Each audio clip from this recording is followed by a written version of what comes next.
Speaker's announced policy of January 4th, 2021. The chair recognizes the gentleman from Texas, Mr. Roy, for 30 minutes. Thank you, Speaker. I'd like to thank the gentleman from Pennsylvania for his service to this country. We should all be down here engaging with our colleagues more often to learn more about them. Did not know that about your father. God bless you. Godspeed. Thank you for serving in this chamber. Madam Speaker, much has been made in the last week over the actions of two governors, in particular Governor Greg Abbott of the state in which I live and where I'm a congressman, Texas, as well as the governor of Florida, Ron DeSantis. Much is being made of the fact that these governors transported certain individuals who had come to this country and were released into this country by this administration, I believe contrary to law, I believe in direct violation of both the text and the spirit of the law, that they were released into this country by the thousands. So Governor Abbott of Texas, Governor DeSantis of Florida, transported some of these individuals to particular locations. Now, it was very clear that they did so in significant part to make a point.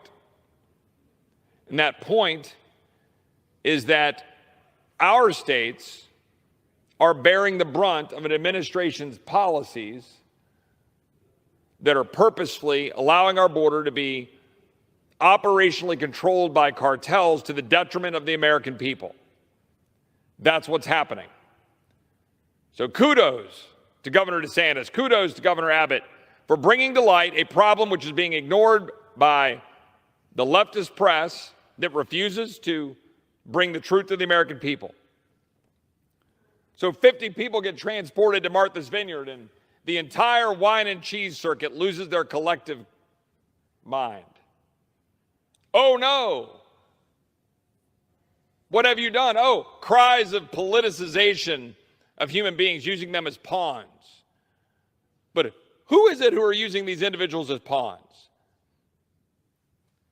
Could it be my colleagues on the other side of the aisle or the people in this administration that are leaving our border wide open such that 53 human beings died in a tractor trailer in San Antonio, which I represent? So which is it? Which is worse? 50 people being sent to Martha's Vineyard to bring attention to a problem so that all of these Americans on Martha's Vineyard could put their glass of wine down and put their cheese plate down and suddenly recognize that there are literally thousands of people being distributed into our country every single day by this government and by non-governmental organizations. Every single day. My colleagues do nothing about it, and 53 human beings died in an oven that was a tractor trailer, and my Democratic colleagues don't say a daggum word. Nothing. But they sure say something when suddenly 50 show up to Martha's Vineyard, and then everybody gathers around for a photo op and brings some sandwiches and pat themselves on the back for their grand compassion because, oh, we're enlightened leftists in Martha's Vineyard. We love everybody. So we're going to bring sandwiches, and then we're going to call the National Guard and say, haul them out of here. That's the truth. But where's everybody talking about the 53 human beings that died in that tractor trailer in San Antonio, Texas? One example of the thousands. There is a cemetery that has been created in South Texas with PVC crosses for bodies of migrants pouring across the Rio Grande in South Texas.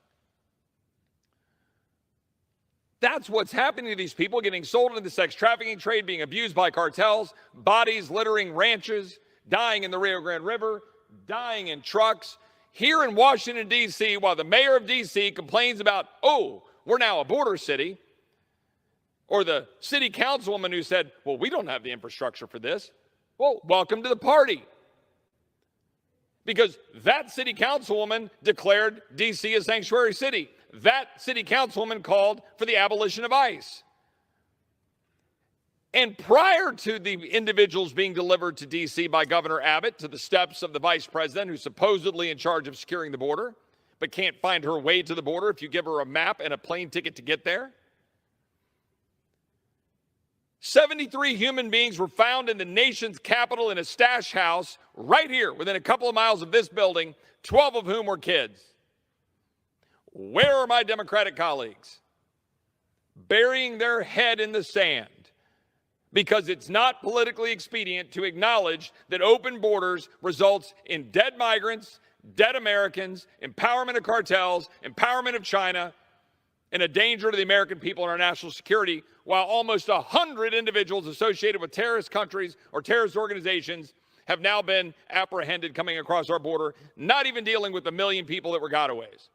Now, I've given this speech so many times, but I keep having to update it.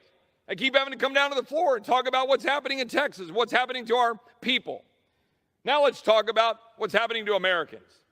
The faces of the individual and the lost voices of people who have died from fentanyl. I showed these to the Secretary of Homeland Security, and he scoffed. 72,000 lost voices, 72,000 dead Americans in 1 year. More than we lost in the entirety of the Vietnam War. Right here. Where are my colleagues on the other side of the aisle? Where is the President of the United States?